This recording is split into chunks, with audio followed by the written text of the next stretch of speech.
여러분 안녕하세요. 오늘은 저와 함께 옛날 동화의 세계로 돌아가서 따뜻하고 편안한 밤을 즐겨보아요.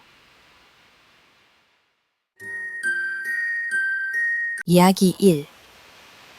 빨간 부채, 파란 부채. 옛날 어느 마을에 일은 하지 않고 매일 빈둥거리며 놀기만 좋아하는 한 총각이 살고 있었습니다. 그는 머리는 좋았지만 게으름이 몸에 밴 탓에 집안은 늘 가난에서 벗어나지 못했습니다. 보다 못한 아내가 아무리 잔소리를 해도 에이, 큰일은 때가 되면 다 하게 되어 있어. 걱정 말라고 하며 큰소리만 칠 뿐이었습니다. 그러던 어느 무더운 여름날 총각은 시원한 나무 그늘 아래서 낮잠이나 잘 요량으로 깃산으로 올라갔습니다. 소나무 아래 시원한 바위에 누워 한참 잠을 자고 일어났는데 옆에 이상한 물건 2개가 놓여 있었습니다. 하나는 빨간색 부채였고 다른 하나는 파란색 부채였습니다. 웬 부치람? 누가 놓고 갔나? 총각은 신기해서 빨간 부채를 집어들고 무심코 자신의 코에 부채질을 했습니다. 그러자 정말 놀라운 일이 벌어졌습니다. 그의 코가 갑자기 쑥쑥 소리를 내며 길어지기 시작하는 것이었습니다. 코는 순식간에 땅에 닿을 정도로 길어졌습니다. 아이고, 이게 무슨 일이냐? 총각은 깜짝 놀라 허둥지둥했습니다. 그는 혹시나 하는 마음에 옆에 있던 파란 부채를 집어 코에 부채질을 했습니다. 그러자 이번에는 길어졌던 코가 쏙쏙 소리를 내며 줄어들어 원래의 모습으로 돌아왔습니다. 총각은 눈이 휘둥그레졌습니다.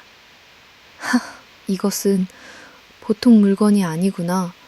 하늘이 나에게 복을 내리셨다. 총각은 요술부치를 들고 신이 나서 산을 내려왔습니다. 그의 머릿속에는 부자가 될 생각으로 가득 찼습니다.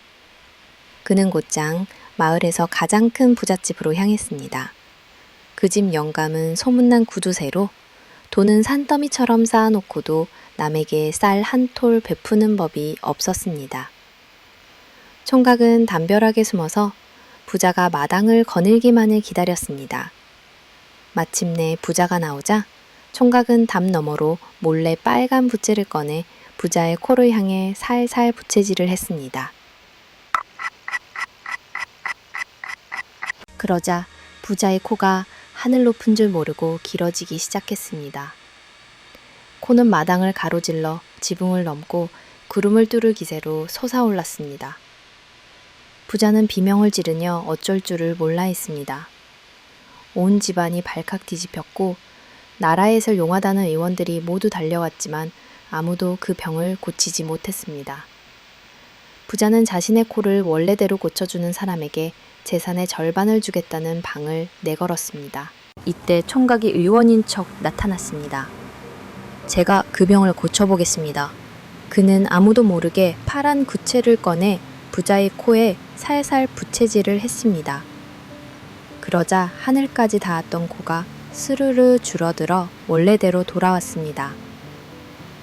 부자는 기뻐서 어쩔 줄을 몰라 하며 약속대로 총각에게 재산의 절반을 떼어주었습니다. 총각은 하루아침에 큰 부자가 되었습니다.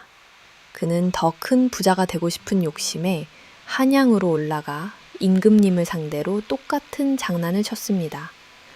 임금님의 코가 하늘까지 길어지자 온 나라가 발칵 뒤집혔습니다. 총각은 또다시 명의행세를 하며 나타나 임금님의 코를 고쳐주었고 그 공으로 높은 벼슬과 함께 공주와 혼인까지 하게 되었습니다. 이제 세상 부러울 것이 없어진 총각은 점점 더 교만해졌습니다. 그는 어느 날 문득 내 코를 하늘까지 길게 만들었다가 다시 줄이면 얼마나 재미있을까 하는 엉뚱한 생각을 하게 되었습니다. 그는 아무도 없는 방에서 빨간 부채를 꺼내 자신의 코에 부채질을 했습니다. 코는 순식간에 길어져 창문을 뚫고 하늘 높이 솟아올랐습니다. 총각은 신이 나서 코가 어디까지 가는지 지켜보았습니다. 그런데 그의 코가 구름을 뚫고 하늘나라에 닿았을 때였습니다. 옥황삼재가 사는 궁궐의 기둥을 코가 간지럽히자 화가 난 옥황삼재가 옥졸들에게 명했습니다. 저 무리한 것이 무엇이냐? 당장 저것을 기둥에 단단히 동여매어라. 쫄들은 총각의 코를 튼튼한 동아줄로 궁궐 기둥에 꽁꽁 묶어버렸습니다. 땅에 있던 총각은 코가 어딘가에 묶인 것을 느끼고는 깜짝 놀랐습니다. 그는 이제 그만해야겠다 싶어 파란 부채로 코를 향해 부채질을 했습니다. 하지만 코가 하늘나라 기둥에 묶여 있었기 때문에 코가 줄어드는 대신 그의 몸이 하늘로 휙 하고 딸려 올라가기 시작했습니다. 아이고, 사람 살려! 총각은 비명을 지르며 허공에 대롱대롱 매달렸습니다. 그는 자신의 어리석은 장난과 끝없는 욕심을 뒤늦게 후회했지만 이미 늦은 일이었습니다. 그는 그렇게 하늘과 땅 사이에 매달려 이리저리 흔들리다가 결국 힘이 빠져 땅으로 떨어져 죽고 말았다고 합니다. 이야기 노파와 거짓말쟁이 도령. 충청도와 전라도 사이에 위치한 대야현이라는 고을이 있었어요. 넓은 들판과 깊은 연못이 어우러진 이 마을은 백성들로 북적였습니다. 그리고 장이 설 때마다 풍물 소리가 흥겹게 울리는 한때는 꽤 잘 사는 고장이었어요. 그 고을에는 가장 오래된 집에 백발이 성성한 노파가 살고 있었죠. 그의 이름은 아무도 몰랐고 마을 사람들은 그저 그를 깨보살이라고 불렀어요. 그 할머니야! 이장도 못 이긴다는구만. 속여 먹으려면 그 자리에서 혼쭐이 난다거라. 맞아. 예전에 사또도 말 한마디에 무릎을 꿇었다잖아. 깨보살 노파는 나이는 많지만 기지와 지혜가 뛰어나 사람들 사이에서 은근히 존경받는 인물이었어요. 굶주린 아이에게 밥을 퍼주면서도 거짓말은 손등보다 빨리 드러나는 법이지 하고 툭툭 뱉는 말이 어찌나 뼈가 있었는지 사람들은 그 앞에선 이상한 말을 하지 못했습니다. 그러던 어느 날 대야연에 기이한 일이 벌어졌어요. 며칠 전까지 배를 곶던 청년 하나가 갑자기 비단 옷을 입고 관아 앞마당을 활보하며 말하길 내 이름은 송원도령, 명문가의 자손이요. 잠시 고을을 살피러 내려왔소이다. 이러는 거예요. 그 말에 고을 사람들은 깜짝 놀라 그의 눈치를 보기 시작했고 고을 상인들과 지주들 역시 앞다투어 그에게 선물 바구니를 내밀었습니다. 도련님, 이건 제 집에서 나는 밤송입니다요. 아이고, 이건 저희 집안에서 내려오는 고려인삼 있죠. 그러면 송원도령은 그 모든 것을 받으며 능청스럽게 웃었어요. 다들 후하구먼. 나중에 위에서 인사라도 내릴 때 다들 잊지 않겠소이다. 하지만 깨보살 노파는 마루에 앉아 그 광경을 지켜보며 혀를 찼어요. 명문가라. 하나 말하는 태도도 앉은 꼴도 손끝 하나에도 조선 선비다운 기품이 없구나.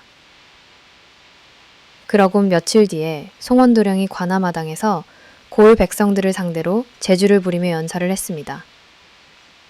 하늘의 명을 받은 자라 사람들의 운도 볼 수 있소이다. 누구든 내게 제 운명을 물어보면 복을 줄 것이요. 그러자 사람들이 하나둘 몰려들기 시작했어요. 그때 깨보살 노파가 지팡이를 짚고 천천히 걸어 나왔죠. 그러면 나도 하나 물어보세. 내 이름이 무엇인지 아는가? 그러자 사람들이 옹성거리기 시작했습니다. 에구, 깨보살 할머니 이름을 아는 사람은 아무도 없잖아. 금이까 저 도령이 맞추면 진짜지? 성원 도령은 눈을 번쩍이며 노파를 쳐다보았어요.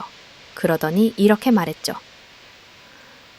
노파의 이목구비를 보니 순덕이요. 하지만 노파는 빙그레 웃더니 고개를 저었습니다. 틀렸구만.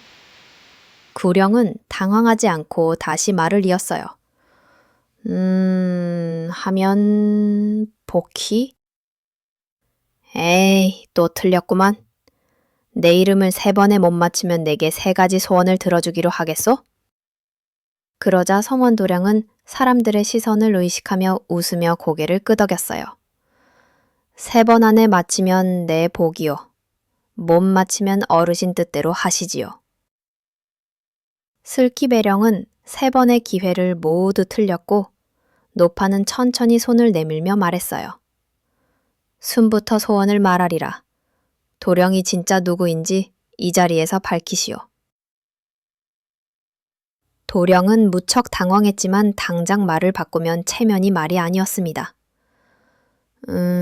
나는... 그때 노파가 걸어 나오며 손짓을 하자 마을에서 가장 오래된 선비 박효생이 나타났어요. 그러더니 이렇게 소리쳤습니다. 이자는 예전 한양 저작거리에서 속임수를 벌이던 자요. 이름은 강칠보. 사기죄로 한번 곤장을 맞고 도망쳤지. 술렁이기 시작했고 도령은 얼굴이 하얗게 질려버렸어요. 에이, 무슨 말이오? 그건 옛말이고. 그러자 노파는 두 번째 소원을 말했습니다. 그동안 받은 물품과 은전 모두를 돌려놓으시오. 거짓으로 얻은 복은 제 발로도 나가는 법이외다. 결국 그렇게 강칠보는 벌벌 떨며 관아로 끌려가게 되었습니다. 그러자 마지막으로 노파가 세 번째 소원을 외쳤어요.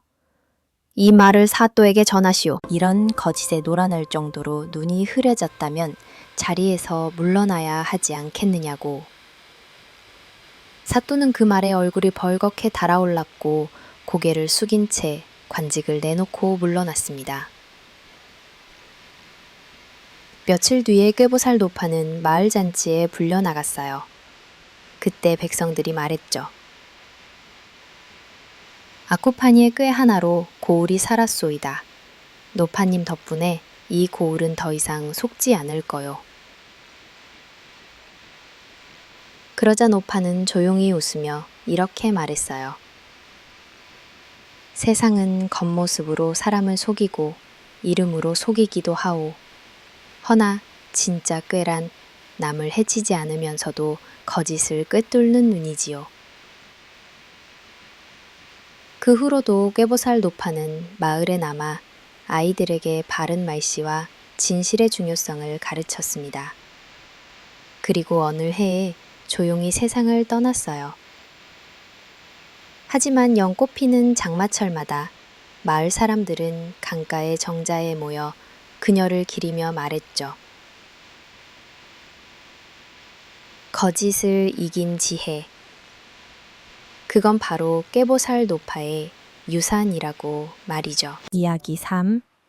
며느리 방귀에 집 날아갈 뻔한 사연. 옛날 어느 마을에 얼굴도 예쁘고 마음씨도 고우며 예솜씨까지 좋은 완벽한 며느리가 들어왔습니다.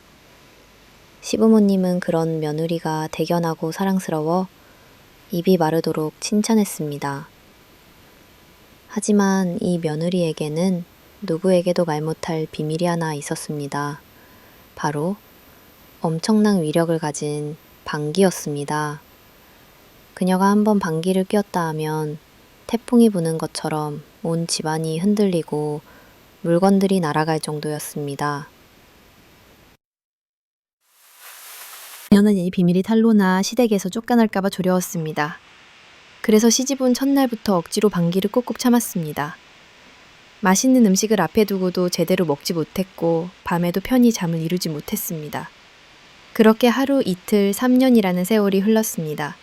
며느리의 얼굴은 방귀를 참느라 점점 노랗게 뜨고 몸은 비쩍 말라갔습니다. 시부모님은 며느리의 건강이 걱정되어 까닭을 물었지만 며느리는 차마 사실대로 말할 수 없었습니다. 그러던 어느 날 며느리는 더 이상 참을 수 없는 지경에 이르렀습니다. 뱃속이 부글부글 끓어 터질 것만 같았습니다. 그녀는 마침내 용기를 내어 시아버지께 사실을 고백했습니다. 아버님, 어머님, 사실 제가 드릴 말씀이 있습니다. 제가 시집온 이후로 단 한 번도 방귀를 뀌지 못했습니다. 제 방귀 소리가 너무나 커서 혹시 집안이 놀라고 제가 쫓겨날까 두려웠기 때문입니다. 하지만 이제는 더 이상 참을 수가 없습니다. 부디 제가 시원하게 방귀 한번 낄 수 있도록 허락해 주십시오. 시아버지는 그 말을 듣고는 껄껄 웃었습니다. 얘야, 그게 무슨 태수라고 그동안 그리 속을 끓였느냐. 사람이 밥 먹고 방귀 뀌는 것은 당연한 이치이니라. 걱정 말고 시원하게 끼려무나. 며느리는 시아버지의 허락에 기뻐하며 말했습니다. 감사합니다, 아버님. 대신 제가 방귀를 낄 동안 아버님께서는 부엌의 소뚜껑을, 어머님께서는 문고리를, 서방인 떼서는 마당의 기둥을 단단히 붙잡고 계셔야 합니다. 가족들은 그 말이 우스웠지만 며느리의 말대로 각자 자리를 잡고 소뚜껑과 문고리, 기둥을 꽉 붙잡았습니다. 며느리는 마당 한가운데에 서서 심호흡을 한번 하더니 그동안 참았던 방귀를 힘껏 뀌었습니다. 그 소리는 천둥이 치는 것 같았고 엄청난 위력의 방귀바람이 온 집안을 휩쓸었습니다. 기둥을 잡고 있던 서방님은 하늘로 붕 떠올라 옆집 지붕에 떨어졌고 문고리를 잡고 있던 시어머니는 문짝과 함께 날아가 버렸습니다. 소뚜껑을 잡고 있던 시아버지는 소뚜껑과 함께 공중에서 뱅글뱅글 돌았습니다. 마당의 감나무는 뿌리째 뽑혀 날아갔고 지붕의 기와장은 우수수 떨어졌습니다. 한바탕 태풍이 휩쓸고 간 뒤 집안은 쑥대밭이 되었습니다. 시아버지는 너무 놀라 며느리에게 소리쳤습니다. 아이고, 집안 다 망하겠다. 너 같은 며느리는 필요 없으니 당장 친정으로 돌아가거라. 결국 며느리는 쫓겨나고 말았습니다. 그녀는 서러운 마음에 눈물을 뚝뚝 흘리며 친정으로 향했습니다. 그런데 며느리가 고개를 넘을 때쯤 중국으로 가는 커다란 상선이 풍랑을 만나 바다 한가운데서 오도 가도 못하는 광경을 보게 되었습니다. 배의 돛이 모두 찢어져 바람을 받지 못하고 있었던 것입니다. 그때 며느리에게 좋은 생각이 떠올랐습니다. 그녀는 언덕 위로 올라가 배를 향해 자신의 긴 치마를 펼쳐 보였습니다. 그리고는 다시 한번 힘껏 방귀를 뀌었습니다. 붕. 며느리의 강력한 방귀바람은 바다를 건너 상선의 치마돛에 정확히 가닿았습니다. 배는 숨통을 만난 듯 빠른 속도로 움직여 무사히 중국으로 갈 수 있었습니다. 배에 타고 있던 상인들은 며느리의 도움 덕분에 목숨과 재물을 구했다며 온갖 금은보화를 선물로 주었습니다. 며느리는 금은보화를 가득 싣고 당당하게 시댁으로 돌아왔습니다. 시아버지는 돈 보따리를 보자 태도가 싹 바뀌었습니다. 오, 내 며느라기, 내 방귀가 이토록 귀한 보물이 될 줄이야. 어서 오너라, 내 방귀는 우리 집안의 복덩이니라. 그 후로 며느리는 더 이상 방귀를 참지 않았고 시댁 식구들은 며느리의 방귀를 칭찬하며 행복하게 살았다고 합니다. 며느리의 특별한 능력이 단점이 아닌 장점이 될 수 있다는 것을 모두가 깨달았기 때문입니다. 이야기 4. 지혜로운 아들과 유산. 옛날에 한 부자 영감이 살았습니다. 그에게는 아들이 셋 있었는데 세상을 떠날 날이 가까워오자 누구에게 재산을 물려주어야 할지 고민에 빠졌습니다. 영감은 단순히 나이가 많은 첫째가 아니라 가장 지혜로운 아들에게 재산을 물려주고 싶었습니다. 영감은 세 아들을 불러 모아 말했습니다. 내가 너희에게 똑같이 돈 10냥씩을 나누어 주겠다. 이 돈으로 각자 가장 가치 있다고 생각하는 것을 사와서 저기 저 텅 빈 방을 가득 채워보아라. 가장 지혜롭게 방을 채우는 아들에게 내 모든 재산을 물려주겠다. 첫째 아들은 힘이 세고 성격이 급했습니다. 그는 방을 가득 채우라는 아버지의 말을 글자 그대로 받아들였습니다. 그는 시장으로 달려가 가장 부피가 크고 값싼 물건을 찾았습니다. 그것은 바로 짓단이었습니다. 그는 돈 10냥어치 짓단을 사서 끙끙거리며 집으로 가져왔습니다. 하지만 집단으로 방을 채우기에는 턱없이 부족했고 방은 지저분해지기만 했습니다. 둘째 아들은 욕심이 많고 계산이 빨랐습니다. 그는 가치 있는 것이라는 말에 집중했습니다. 그는 시장을 돌아다니며 무엇이 가장 비쌀까 고민했습니다. 그는 깃털이 가볍고 비싸다는 것을 알고 돈 10냥을 모두 털어 최고급 거위털을 한 자루 사왔습니다. 그는 방 안에 깃털을 풀어놓으며 의기양양했습니다. 하지만 깃털은 방바닥에 가라앉아 공간을 거의 차지하지 못했고 바람이 불자 사방으로 흩날려 방을 더욱 어지럽혔습니다. 마지막으로 막내 아들의 차례가 되었습니다. 그는 형들처럼 서두르지 않고 깊이 생각했습니다.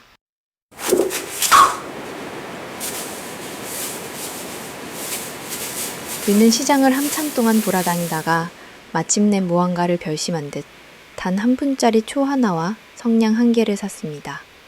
그리고 남은 돈은 모두 시장에 배고픈 사람들에게 나누어 주었습니다.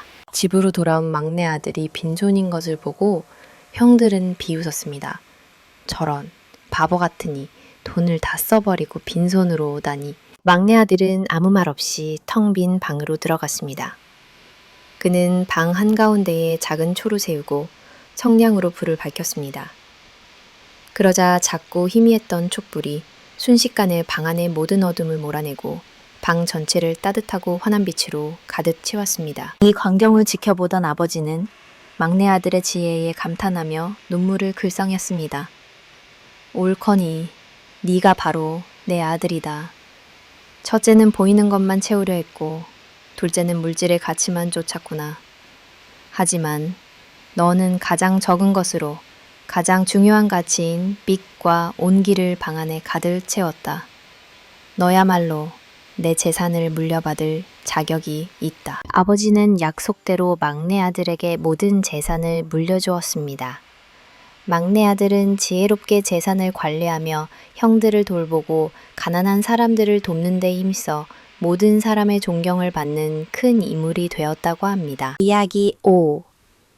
메밀꽃, 팥꽃, 콩꽃이 핀 이유. 아주 먼 옛날 산골마을에 마음씨 착한 세 자매가 살고 있었습니다. 첫째는 피부가 하얗고 얌전했으며 둘째는 얼굴이 붉고 수줍음이 많았고 셋째는 노란 저고리를 즐겨 입는 활달한 아이였습니다. 세 자매는 우애가 깊어 언제나 서로를 아끼고 도우며 살았습니다. 그러던 어느 해 나라에 큰 전쟁이 터졌습니다. 적군이 마을까지 쳐들어와 닥치는 대로 사람들을 해치고 물건을 빼앗아 갔습니다. 세 자매의 부모님도 그 난리통에 목숨을 잃고 말았습니다. 졸지에 고아가 된 세 자매는 서로를 부둥켜 안고 슬피 울었습니다. 자매들은 적군을 피해 깊은 산속으로 도망쳤습니다. 며칠을 굶으며 헤매던 자매는 결국 어느 절벽 끝에 다다랐습니다. 더 이상 도망갈 곳이 없어진 것입니다. 뒤에서는 적군이 쫓아오는 소리가 들려왔습니다. 절망적인 상황에서 첫째가 동생들에게 말했습니다. 사랑하는 동생들아, 저 더러운 적군의 손에 죽느니 차라리 깨끗하게 목숨을 끊는 것이 낫겠다. 우리 함께 저 절벽 아래로 몸을 던지자. 둘째와 셋째도 고개를 끄덕였습니다. 세 자매는 마지막으로 서로를 힘껏 껴안고는 손을 잡고 절벽 아래로 몸을 던졌습니다. 세월이 흘러 전쟁이 끝나고 다시 평화가 찾아왔습니다. 봄이 되자 세 자매가 몸을 던졌던 그 절벽 아래에서 이름 모를 꽃들이 피어나기 시작했습니다. 신기하게도 꽃들은 세 종류였습니다. 얌전하고 피부가 하얘서 늘 흰옷을 즐겨 입던 첫째 언니가 떨어진 자리에서는 소금을 뿌린 듯 하얀 꽃이 피어났습니다. 사람들은 이 꽃을 메밀꽃이라고 불렀습니다. 수줍음이 많아 얼굴이 자주 붉어지던 둘째가 떨어진 자리에서는 작고 붉은 꽃이 피어났습니다. 사람들은 그 꽃을 팥꽃이라고 불렀습니다. 언제나 활달하게 뛰어놀며 노란 저고리를 좋아했던 막내가 떨어진 자리에서는 귀여운 나비 모양의 노란 꽃이 피어났습니다. 사람들은 그 꽃을 콩꽃이라고 불렀습니다. 사람들은 이 꽃들이 억울하게 죽은 세 자매의 넋이 환생한 것이라고 믿었습니다. 그래서 메밀과 팥, 콩을 수확할 때마다 세 자매의 슬픈 사연을 떠올리며 그 넋을 위로해 주었다고 합니다. 지금도 우리가 먹는 메밀과 팥, 콩은 바로 그 애틋한 사연을 간직한 세 자매의 화신이라고 전해집니다. 이야기 6. 영정골 이야기. 옛날 경상도 어느 마을에 영정골이라 불리는 신비한 우물이 있었습니다. 이 우물은 맑고 시원하기로도 유명했지만 더 특별한 능력을 가지고 있었습니다. 그것은 바로 정월 대보름날 자정에 이 우물을 들여다보면 자신의 미래 모습을 볼 수 있다는 것이었습니다. 이 마을에 가난하지만 착한 총각과 욕심 많은 부자가 살고 있었습니다. 정월 대보름날 밤 착한 총각은 자신의 미래가 궁금해져 영정골 우물을 찾아갔습니다. 그는 조심스럽게 우물을 들여다보았습니다. 그러자 우물 수면 위로 자신의 미래 모습이 떠올랐습니다. 그는 멋진 비단 옷을 입고 예쁜 아내와 함께 큰 기와집에서 행복하게 살고 있었습니다. 총각은 기쁜 마음에 희망을 품고 더욱 열심히 일하며 착하게 살았습니다. 이 소문을 들은 욕심쟁이 부자는 자신도 더 큰 부자가 될 미래를 확인하고 싶어 견딜 수가 없었습니다. 그는 다음 해 정월 대보름날 밤 하인들을 물리치고 몰래 명정골 우물을 찾아갔습니다. 그는 두근거리는 마음으로 우물 안을 들여다보았습니다. 그런데 우물에 비친 그의 미래 모습은 끔찍했습니다. 그는 남루한 옷을 입은 거지가 되어 있었고 흉측한 이무기가 그의 목을 칭칭 감고 있었습니다. 부자는 너무 놀라 비명을 지르며 뒤로 넘어졌습니다. 말도 안 돼. 내가 거지가 되고 이무기에게 잡혀 먹히다니. 부자는 그날부터 잠을 이루지 못했습니다. 그는 자신의 끔찍한 미래를 바꾸기 위해 온갖 방법을 궁리했습니다. 그는 먼저 이무기가 나타날 것을 대비해 집 둘레에 높은 담을 쌓고 무기를 잘 다루는 장정들을 고용해 집을 지키게 했습니다. 또한 거지가 될 운명을 피하기 위해 재산은 한 푼도 쓰지 않고 더욱 악착같이 모으기 시작했습니다. 그는 가난한 사람들을 착취하고 빌려준 돈에 높은 이자를 붙여 재산을 불렸습니다. 즉 몇 년 후 마을에 큰 가뭄이 들어 백성들이 굶주리게 되었습니다. 나라에서는 부자들에게 창고를 열어 굶주린 백성들을 구제하라는 명을 내렸습니다. 하지만 부자는 자신의 재산이 줄어들면 거지가 될지도 모른다는 두려움에 창고 문을 굳게 닫고 쌀 한 톨 내어주지 않았습니다. 이에 분노한 백성들이 횃불을 들고 부잣집으로 몰려왔습니다. 악덕 부자를 처단하고 쌀을 나누자! 성난 백성들은 담을 넘어 부잣집에 불을 질렀습니다.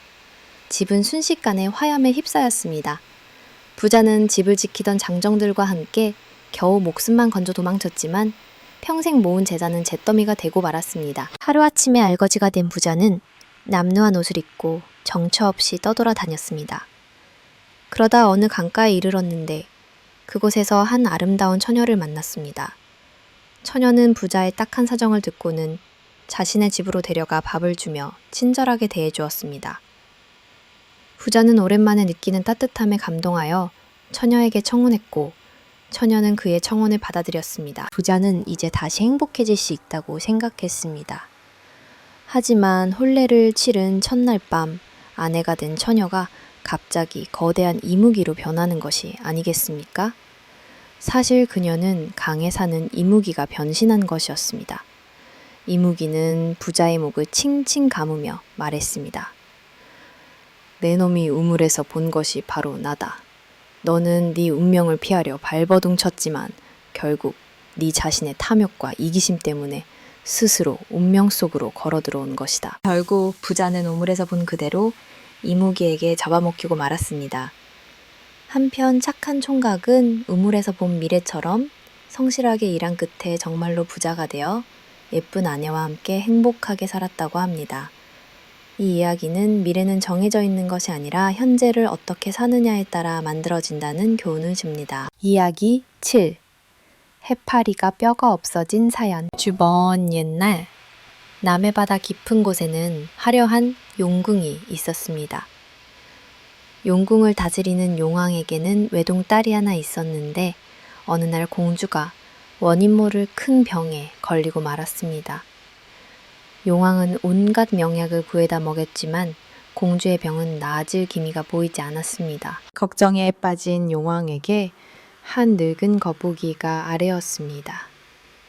폐야, 공주마마의 병을 고칠 수 있는 유일한 약은 바로 육지에 사는 토끼의 간입니다. 토끼의 간을 구해다 약으로 달여 먹이면 병이 씻은 듯이 나을 것입니다. 용왕은 기뻐하며 용궁의 모든 신하들을 불러 모았습니다. 누가 육지로 나가 토끼의 간을 구해오겠느냐. 성공하는 자에게는 큰 상을 내릴 것이다. 하지만 신하들은 모두 고개를 저었습니다. 육지는 너무나 멀고 험하며 토끼라는 짐승이 어떻게 생겼는지조차 알지 못했기 때문입니다. 그때 평소 똑똑하기로 소문난 문어자라가 앞으로 나섰습니다. 폐하, 소신이 가겠습니다. 제가 반드시 토끼의 간을 구해오겠습니다. 여왕은 크게 기뻐하며 자라를 육지로 보냈습니다. 육지에 도착한 자라는 산속을 헤매다 깡충깡충 뛰어다니는 동물을 발견했습니다. 바로 토끼였습니다. 자라는 꾀를 내어 토끼에게 다가가 감언이설로 유혹했습니다. 토끼님, 당신처럼 멋진 분은 처음 뵙습니다. 제가 사는 바닷속 용궁에 한번 가보지 않으시렵니까? 용궁에는 산의 진미가 가득하고 아름다운 산호와 보물들이 지천에 널려 있습니다. 저를 따라가시면 평생 겪어보지 못할 호사를 누리게 해드리겠습니다. 귀가 얇은 토끼는 그 말에 완전히 속아 넘어갔습니다. 그는 자라의 등에 올라타고 신나게 용궁으로 향했습니다. 용궁에 도착하자 용왕은 토끼를 극진히 대접하며 큰 잔치를 열어주었습니다. 며칠 동안 즐거운 시간을 보낸 토끼는 이제 돌아가야겠다고 생각했습니다. 하지만 그때 용왕이 본색을 드러냈습니다. 토끼야, 솔직히 말하거라. 내가 이곳에 온 것은 내 딸의 병을 고치기 위함이다. 내 간을 내놓아라. 그제야 속은 것을 알게 된 토끼는 눈앞이 캄캄해졌습니다. 하지만 그는 이내 정신을 차리고 기막힌 꾀를 생각해냈습니다. 그는 태연하게 웃으며 말했습니다. 아이고, 용왕님, 그런 사정이라면 진작 말씀하시지요. 제 간이야 얼마든지 드릴 수 있습니다. 하지만 어쩌죠? 저는 워낙 인기가 많아 간을 노리는 자들이 많아서 평소에는 제 간을 빼서 저기 저 숲속 옹달샘 옆 나뭇가지에 걸어. 용왕과 신하들은 그 말을 고지곳대로 믿었습니다. 용왕은 안타까워하며 말했습니다. 그렇다면 어서 육지에 다녀오너라. 네가 간을 가져오면 큰 상을 내리겠다. 용왕은 이번에는 실수가 없도록 몸이 날래고 튼튼한 해파리에게 토끼를 데려다주고 데려오는 임무를 맡겼습니다. 토끼는 쾌재를 부르며 해파리의 등에 올라탔습니다. 육지에 도착하자마자 토끼는 잽싸게 풀숲으로 뛰어 들어가며 해파리를 놀렸습니다. 이 어리석은 것들아, 세상에 간을 빼놓고 다니는 동물이 어디 있느냐. 나는 이제 돌아가지 않을 테니 너희끼리나 잘 살아라. 속은 것을 안 해파리는 땅을 치며 후회했지만 이미 늦은 일이었습니다. 빈손으로 용궁에 돌아온 해파리는 용왕 앞에 엎드려 자초지종을 구했습니다. 모든 사실을 알게 된 용왕은 크게 노했습니다. 이 미련하고 멍청한 놈, 네 놈 때문에 내 딸을 살릴 마지막 기회를 놓쳤다. 여봐라, 전호의 온몸에 있는 뼈를 모조리 빼내어 다시는 서지 못하게 하고 흐물흐물하게 만들어버려라. 용왕의 명령에 따라 병사들은 해파리를 마구 때려 온몸의 뼈를 다 부수어 버렸습니다. 그 후 해파리는 뼈 하나 없이 흐물흐물한 몸으로 바닷속을 떠다니게 되었다고 합니다. 그리고 용왕의 딸은 토끼간 대신 사슴의 뿔을 다려먹고 병이 나았다고도 전해집니다. 이야기 8. 도깨비를 골탕 먹인 농부. 옛날 어느 산골 마을에 힘이 장사인 농부가 살았습니다. 그는 매일같이 밭에 나가 열심히 일했는데 특히 메밀 농사를 잘 지어 해마다 풍년이었습니다. 어느 날 밤 농부는 메밀밭을 살피러 나갔다가 이상한 광경을 목격했습니다. 키가 크고 털이 숭숭 난 도깨비 한 마리가 나타나 농부의 메밀을 마구 짓밟으며 놀고 있는 것이었습니다. 화가 난 농부는 소리쳤습니다. 이놈! 네가 감히 내 귀한 메밀밭을 망쳐놓다니. 도깨비는 농부를 보고는 희죽 웃으며 말했습니다. 네가 이 밭 주인이냐? 심심한데 나랑 씨름 한판 하자. 네가 이기면 밭을 망친 것을 용서해주고 내가 이기면 넌 나에게 잡아먹힐 줄 알아라. 농부는 힘에서는 누구에게도 져본 적이 없었기에 자신만만하게 도전했습니다. 농부와 도깨비는 달밤 아래 메밀밭에서 씨름을 시작했습니다. 두 사람은 밤새도록 용어 상박의 대결을 펼쳤지만 승부가 나지 않았습니다. 날이 밝아오자 도깨비는 아쉬워하며 말했습니다. 오늘은 이만하고 내일 밤 다시 와서 승부를 내자. 다음 날 밤 도깨비는 어김없이 나타났습니다. 그런데 이상하게도 어제보다 힘이 훨씬 약해져 있었습니다. 농부는 손쉽게 도깨비를 번쩍 들어 매닫고 잤습니다. 도깨비는 깜짝 놀라며 물었습니다. 아니, 하루 사이에 어떻게 그렇게 힘이 세졌느냐. 농부는 끄르내어 거짓말을 했습니다. 나는 저기 저 산에 있는 커다란 나무에 몸을 묶고 힘을 기르기 때문이지. 어수룩한 도깨비는 그 말을 믿었습니다. 나에게도 그 방법을 알려다오. 도깨비를 데리고 산으로 갔습니다. 그는 도깨비를 커다란 나무에 밧줄로 꽁꽁 묶어주었습니다. 이렇게 묶여 있으면 힘이 점점 세질 것이다. 내가 풀어줄 때까지 절대 움직이면 안 된다. 도깨비는 고맙다며 가만히 묶여 있었습니다. 농부는 도깨비를 골탕 먹이고 유유히 집으로 돌아왔습니다. 며칠 후 농부가 밭에 가보니 도깨비가 아직도 나무에 묶인 채 낑낑거리고 있었습니다. 도깨비는 농부를 보자 반가워하며 말했습니다. 이제 힘이 충분히 세진 것 같다. 어서 풀어다오. 농부가 밧줄을 풀어주자 도깨비는 농부에게 깊이 감사하며 말했습니다. 너는 나의 은인이다. 소원이 무엇이냐? 내가 한 가지 들어주마. 농부는 이 기회에 도깨비의 요술방망이를 얻어야겠다고 생각했습니다. 나는 네가 가진 그 도깨비 방망이와 탐이 난다. 도깨비는 잠시 망설이더니 은혜를 갚기 위해 방망이를 내주며 말했습니다. 좋다. 이 방망이를 주마. 대신 절대 나라의 기둥이 되어라라는 말은 하지 마라. 큰일이 난다. 농부는 신이 나서 방망이를 들고 집에 왔습니다. 그는 방망이를 휘두르며 금 나와라 뚝딱, 쌀 나와라 뚝딱 외쳤고 순식간에 큰 부자가 되었습니다. 부자가 된 농부는 점점 욕심이 생겼습니다. 그는 나라에서 가장 높은 사람이 되고 싶어졌습니다. 그는 도깨비의 경고를 잊어버리고 방망이를 높이 들고 외쳤습니다. 이 방망이야 나를 이 나라의 기둥이 되게 해다오. 그러자 정말 신기한 일이 벌어졌습니다. 농부의 몸이 순식간에 돌로 변하더니 정말로 커다란 돌기둥이 되어 궁궐 앞마당에 우뚝 서게 된 것입니다. 농부는 말을 할 수도 움직일 수도 없는 돌기둥이 되어 자신의 어리석음을 후회했지만 이미 늦은 뒤였습니다. 그 돌기둥은 나라에 흉년이 들거나 나쁜 일이 생길 때마다 땀을 흘리며 나라의 앞날을 걱정해 주었다고 합니다. 이야기 9. 형제못. 옛날 전라도 어느 마을에 우애가 아주 깊은 형제가 살았습니다. 형은 마음이 넓고 동생을 아꼈으며 동생 또한 형을 존경하고 잘 따랐습니다. 부모님이 일찍 돌아가셨지만 두 형제는 서로를 의지하며 열심히 땅을 일구어 제법 넉넉하게 살았습니다. 두 형제는 같은 날 이웃 마을의 자매와 혼인을 했습니다. 형제뿐만 아니라 그 아내들까지 사이가 좋아 한 집에서 화목하게 살았습니다. 사람들은 모두 그들의 깊은 우애를 칭찬했습니다. 그러던 어느 날 마을에 욕심 많고 이간질하게 좋아하는 사람이 이사를 왔습니다. 그는 형제가 사이좋게 지내는 것을 보고 시기가 났습니다. 그는 형제를 갈라놓고 그 재산을 빼앗을 궁리를 했습니다. 그는 먼저 동생을 찾아가 거짓말을 했습니다. 자네 형님이 그러시던데 동생은 게을러서 자기가 먹여 살린다고 흉을 보시더군. 동생은 처음에는 믿지 않았지만 그가 매일같이 찾아와 교묘한 말로 이간질하자 점점 형을 의심하게 되었습니다. 그는 또 형을 찾아가 말했습니다.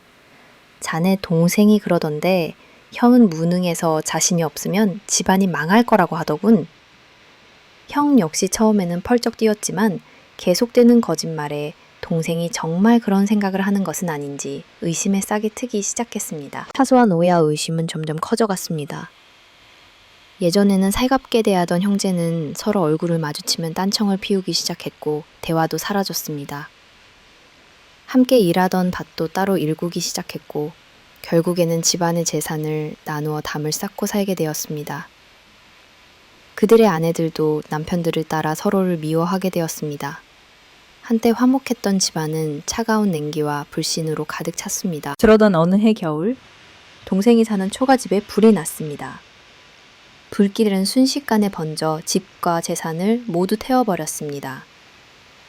하루아침에 알거지가 된 동생 가족은 추운 겨울날 길거리에 나앉게 되었습니다. 형은 담 너머로 동생의 집이 불타는 것을 보았지만 그동안 쌓인 미움 때문에 선뜻 나서서 도와줄 용기를 내지 못했습니다. 저 게으름뱅이. 내 덕에 먹고 살더니 꼴 좋다. 하지만 그의 마음 한편에서는 동생에 대한 걱정과 연민이 솟아올랐습니다. 그날 밤 형은 잠을 이룰 수가 없었습니다. 그는 지난날 동생과 함께 즐거웠던 시절을 떠올렸습니다. 함께 냇가에서 물고기를 잡고 산에서 뛰어놀던 기억, 부모님을 잃고 서로를 부둥켜 안고 울었던 기억들이 주마등처럼 스쳐 지나갔습니다. 그는 자신이 이간질에 속아 하나뿐인 동생을 미워했다는 사실을 깨닫고 깊이 후회했습니다. 형은 더 이상 망설이지 않았습니다. 그는 자신의 곳간을 열어 쌀과 옷까지 이불을 가득 챙겨 동생에게 가져다 주기 위해 길을 나섰습니다. 한편 동생 역시 마찬가지였습니다. 그는 잿더미가 된 집 앞에서 절망에 빠져 있다가 자신을 냉정하게 외면하는 형을 원망했습니다. 하지만 그 역시 형과 함께했던 행복한 시간들을 떠올리며 눈물을 흘렸습니다. 그는 자신의 오만함과 어리석음 때문에 형의 마음을 아프게 했다고 자책했습니다. 동생은 형에게 용서를 구해야겠다고 결심했습니다. 그는 빈손으로 남아 형을 찾아가 무릎 꿇고 사죄하기 위해 길을 나섰습니다. 깊은 밤, 형은 쌀가마니를 지고 동생은 빈몸으로 서로의 집을 향해 걷고 있었습니다. 두 사람은 마을 어귀의 다리 위에서 마주쳤습니다. 서로의 모습을 본 형제는 그 자리에 우뚝 멈춰 섰습니다. 달빛 아래 형의 손에는 동생에게 줄 쌀가마니가, 동생의 눈에는 형을 향한 미안함의 눈물이 가득했습니다. 두 사람은 말없이 서로를 바라보다가 이내 서로가 같은 마음이었음을 깨달았습니다. 그들은 부둥켜 안고 뜨거운 눈물을 흘렸습니다. 아우야, 내가 미안하다. 형님, 제가 잘못했습니다. 그들의 눈물은 밤새도록 그치지 않고 흘러내려 작은 연못을 이루었습니다. 그 후 형제는 예전보다 더 깊은 우애를 나누며 행복하게 살았고, 마을 사람들은 그들이 화해한 자리에 생긴 연못을 형제못이라고 부르며 그들의 아름다운 우애를 기렸다고 합니다. 이야기 10. 효녀와 인상. 옛날 어느 산골에 눈먼 아버지를 모시고 사는 효녀가 있었습니다. 그녀는 아버지의 눈을 뜨게 하기 위해 온갖 약초를 구해다 드렸지만 소용이 없었습니다. 그러던 어느 날 그녀의 꿈에 산신령이 나타나 말했습니다. 네 아비의 눈을 뜨게 하려면 천년 묵은 산삼을 구해다 다려 먹여야 한다. 그 산삼은 사람의 모습을 하고 아이의 울음소리를 내느니라. 그녀는 희망을 품고 천년 묵은 산삼을 찾아 깊은 산속으로 들어갔습니다. 며칠을 헤매던 그녀는 정말로 어디선가 아기 울음소리가 들려오는 것을 발견했습니다.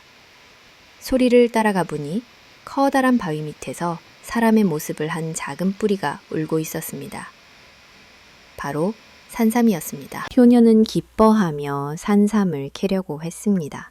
그러자 산삼이 눈물을 흘리며 말했습니다. 저는 아직 1000년이 되려면 1년이 모자랍니다. 지금 저를 캐어가면 아무 효험이 없을 것입니다. 제발 1년만 기다려 주십시오. 1년 후에 다시 오시면 제가 기꺼이 당신 아버지의 약이 되어 드리겠습니다. 효녀는 산삼의 말에 마음이 흔들렸지만 하루라도 빨리 아버지의 눈을 뜨게 해드리고 싶은 마음에 산삼을 캐고 말았습니다. 집에 돌아온 그녀가 산삼을 다리려고 하자 산삼이 다시 애원했습니다. 저를 그냥 다리면 아무 소용이 없습니다. 당신의 어린 딸을 함께 넣고 다려야만 약효가 생길 것입니다. 효녀에게는 눈에 넣어도 아프지 않은 어린 딸이 하나 있었습니다. 그녀는 차마 딸을 희생시킬 수 없었지만 아버지를 구해야 한다는 생각에 갈등이 휩싸였습니다. 며칠 밤낮을 고민하던 그녀는 결국 아버지를 위해 딸을 희생하기로 비정한 결심을 합니다. 그녀는 눈물을 머금고 딸을 가마솥에 넣으려고 했습니다. 그 순간 딸이 갑자기 늙은 할머니의 모습으로 변하며 말했습니다. 나는 네 딸이 아니라 너의 어머니다. 네가 전생에 나에게 불효를 저질러 그 죗값으로 네 딸로 태어나 너에게 죽임을 당할 운명이었다. 하지만 네가 아버지를 위하는 지극한 효심을 보였기에 하늘이 그 운명을 거두어 주신 것이다. 말을 마친 할머니는 연기처럼 사라졌습니다. 효녀는 그제야 모든 것을 깨닫고 땅을 치며 통곡했습니다. 자신이 아버지를 위한다는 명분으로 얼마나 끔찍한 죄를 지을 뻔했는지를 깨달은 것입니다. 그녀가 소떡함을 열어보니 안에는 산삼만 남아 있었습니다. 그녀는 그 산삼을 다려 아버지께 드렸고 아버지는 기적처럼 눈을 떴습니다. 효녀는 아버지와 함께 오래오래 행복하게 살았지만 평생 동안 그날의 일을 가슴에 새기고 진정한 효도가 무엇인지 그리고 생명의 소중함이 무엇인지를 되새기며 살았다고 합니다. 이야기 11. 하늘의 재판. 옛날 한 마을에 마음씨 착한 농부와 욕심 많은 부자가 살았습니다. 어느 해 농부의 밭에서는 황금빛 조가 자랐고 부자의 밭에서는 검은 콩이 자랐습니다. 수확할 때가 되자 욕심 많은 부자는 밤중에 몰래 농부의 밭에 가서 자신의 검은 콩과 농부의 황금조를 몽땅 바꿔치기 했습니다. 다음 날 자신의 밭에 검은 콩이 심겨 있는 것을 본 농부는 깜짝 놀랐습니다. 그는 부자의 지심은 알았지만 힘이 없어 어찌할 도리가 없었습니다. 억울한 농부는 원님에게 찾아가 재판을 청했습니다. 하지만 부자는 이미 원님에게 큰 뇌물을 바친 뒤였습니다. 원님은 부자의 편을 들어 판결했습니다. 내 밭에서 콩이 났으니 콩이 내 것이고 저 사람 밭에서 조가 났으니 조가 저 사람 것이다. 재판은 끝났다. 억울함에 눈물을 흘리던 농부는 하늘을 향해 외쳤습니다. 하늘이시여, 저희 억울함을 풀어주소서. 그러자 갑자기 하늘에서 우레와 같은 목소리가 들려왔습니다. 너희들은 모두 하늘의 재판을 가더라. 너희는 죽어서 새로 환생할 것이니 농부는 억울함을 달래주는 뻐꾸기가 되고 부자는 자신의 죄를 알리는 소쩍새가 될 것이다. 그 순간 농부는 뻐꾸기로 변해 하늘로 날아올랐습니다. 그는 봄이 되면 나타나 쪽박 바꿔 쪽박 바꿔 하고 울며 자신의 억울함을 하소연했습니다.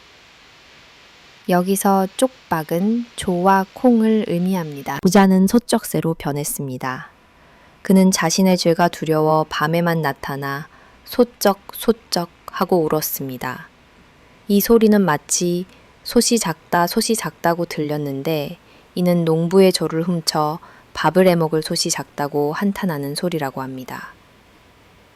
또한 뇌물을 받은 원님은 죽어서 오소리가 되었는데 오소리는 땅속에 굴을 파고 숨어 지내며 부끄러워 얼굴을 잘 내밀지 않는다고 합니다. 그래서 지금도 뻐꾸기와 소쩍새가 올 때마다 사람들은 억울한 농부와 벌을 받은 부자의 이야기를 떠올리며 하늘의 심판은 결코 피할 수 없다는 것을 되새긴다고 합니다. 하루가 끝나고 여러분과 함께 할 수 있어 정말 기쁩니다. 오늘도 많은 일들이 있었지만 이제는 편안한 밤을 보내며 내일을 준비하는 시간이죠. 오늘도 함께 해주셔서 감사합니다. 편안한 밤 되세요. 이야기 12. 저승사자를 감동시킨 사내. 항장도 어느 산속 작은 마을. 그 마을에서도 가장 마지막 언덕 너머 흙으로 이은 벽과 삐걱이는 초가지붕 아래에 한 사내가 살고 있었습니다. 그 사내의 이름은 도식이었어요. 밥도 제대로 못 먹는 팔자라며 동네 아이들이 뒤에서 밥도식 밥도식 하며 놀리기 일쑤였죠. 그도 그럴 것이 도식이는 정말로 입에 풀칠하기조차 힘든 사람이었습니다. 하루 3끼 중에 2끼는 바람만 마시고 한 끼는 나무 껍질을 삶아 먹었다는 소문이 돌 정도였죠. 봄에는 쑥, 여름엔 산딸기, 가을엔 도토리, 겨울에는 그냥 굶었어요. 그러는 날 도식이가 겨울아기용 마지막 쌀 서너토를 끓이고 있을 때였죠.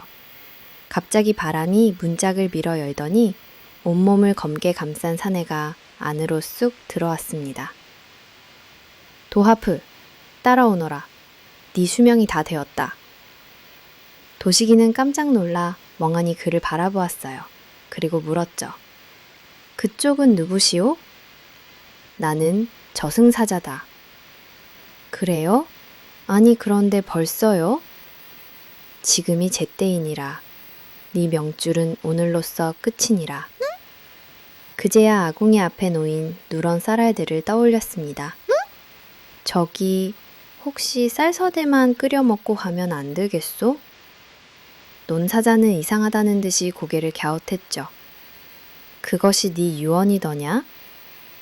예, 마지막 밥도 못 먹고 죽는 거는 좀 억울합니다요.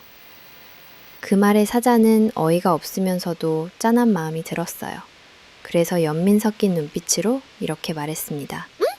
그래, 짧은 수명에 쌀 몇 톨이면 들어줄 만하지. 먹거라. 그러자 도식이는 허겁지겁 죽을 끓였습니다. 하지만 불은 약하고 물은 너무 많아 미음처럼 되었죠. 그는 두 손을 덜덜 떨며 입에 넣었어요. 직을 내뱉었죠. 쓸기를 가만히 바라보던 저승사자가 탄식을 먹는데 진짜 쌀맛이라니. 그러고 보니 너 참 가난하구나. 예, 제가 좀 많이 가난합니다. 에휴, 너는 왜 이렇게까지 가난하게 살았느냐. 도식이는 고개를 들었어요. 모르겠소. 남의 일 하려 해도 도토리값도 안 나왔고 손에 쥔 거라곤 바람뿐이었소. 하지만 굶어 죽을 순 없으니 그냥 계속 살아왔지요. 미를 그 말에 저승사자는 눈을 가늘게 떴습니다. 굴뚝엔 연기 대신 눈이 들고 밥상은 늘 빈 상이고 이게 사람이 사는지 빈집이냐? 그러더니 팔짱을 끼고 중얼거렸죠. 그러고 보니 이거 혹시 천상에서 행정착오가 있었던 것이 아닐까? 예? 그게 무슨 말씀이십니까요? 너 같은 자는 이미 죽었어야 했는데 어쩌다 보니 명부에서 누락돼 아직까지 굶어 살고 있었다는 거지. 원래 죽었어야 했다고요? 그렇지. 20살 무렵 홍수에 휩쓸려 죽기로 되어 있었던 것을. 그런데 천상서고에 그의 명부가 물에 젖어 몇 줄이 사라졌었지. 네가 그중 하나인 게야. 아니, 그럼 제가 지금까지 산 게 행정착오라는 말입니까요? 푸퍼려야 할지 울어야 할지 모르는 표정으로 도식이는 벽에 기대어 주저앉았습니다. 그런데 이미 죽었어야 했는데 지금까지 살았다면 이것도 복 아니겠소? 그러자 저승사자가 어이없다는 듯이 말했어요. 복이라고? 굶고 얼고 병들고 놀림받으며 사는 게 복이라는 말이냐? 말입니다. 아직 겨울인데도 나는 여기 이렇게 살아있지 않습니까? 저승사자는 도식의 눈을 가만히 들여다보더니 고개를 숙였습니다. 이게 살고 싶은 마음이 있구나. 받고 산 너머 보리고개 피는 것도 못 봤습니다. 다시 한번 명부를 꺼내더니 혀를 끌끌 찼어요.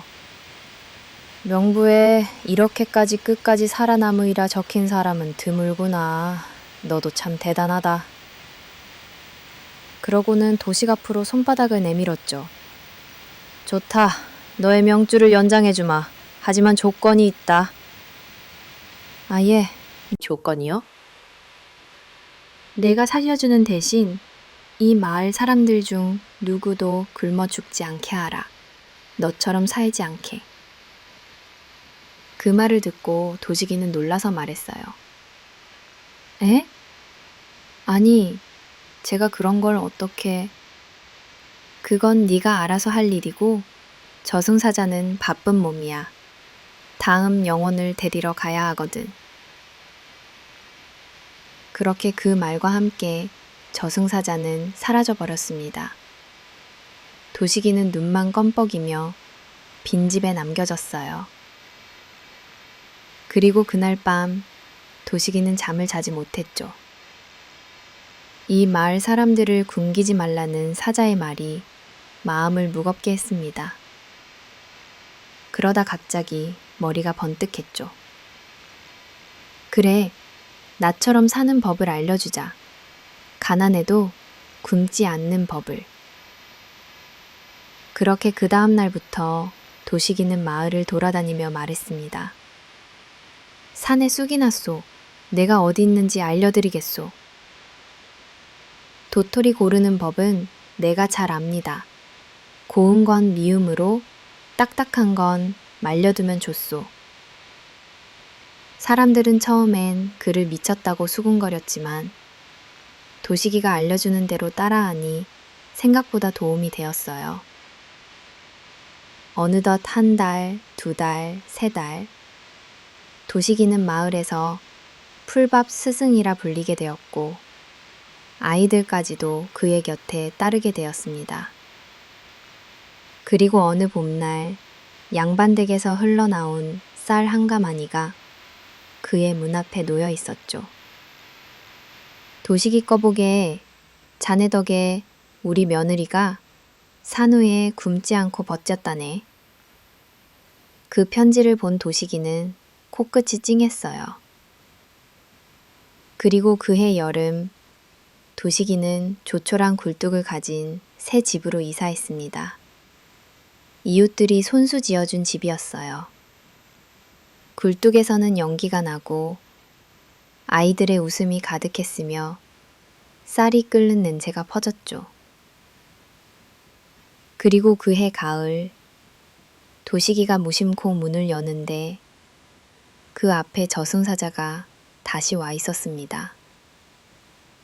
도시, 또 왔다. 이번엔 왜요? 감시하러 왔지. 네가 약속을 잘 지켰나 보려고. 나? 마을을 한 바퀴 둘러보더니 조용히 고개를 끄덕였어요. 배고프는 이가 없고 웃음이 돌고 서로가 도식이 이야기를 하며 살아가는구나. 그러는 미소를 지었습니다. 이제 너를 명부에서 지어주마. 더는 저승사자의 목록에 없도록 해주마. 그 말은 앞으로는 네가 정한 날에 죽게 될 거라는 뜻이야. 아무도 널 데리러 오지 않지. 도식이는 깊이 고개를 숙이며 물었습니다. 그날이 언제쯤일까요? 하지만 저승사자는 대답하지 않았어요. 다만 돌아서기 전에 한마디를 남겼죠. 사람은 세상에 오래 있어야 하니까. 그날 이후 도식의 집 앞엔 사람들이 줄을 이었고 도식이는 마을에서 가장 바쁜 사람이 되었습니다. 하지만 그는 늘 웃으며 말했어요. 껴는 죽음보다 무섭지 않습니다.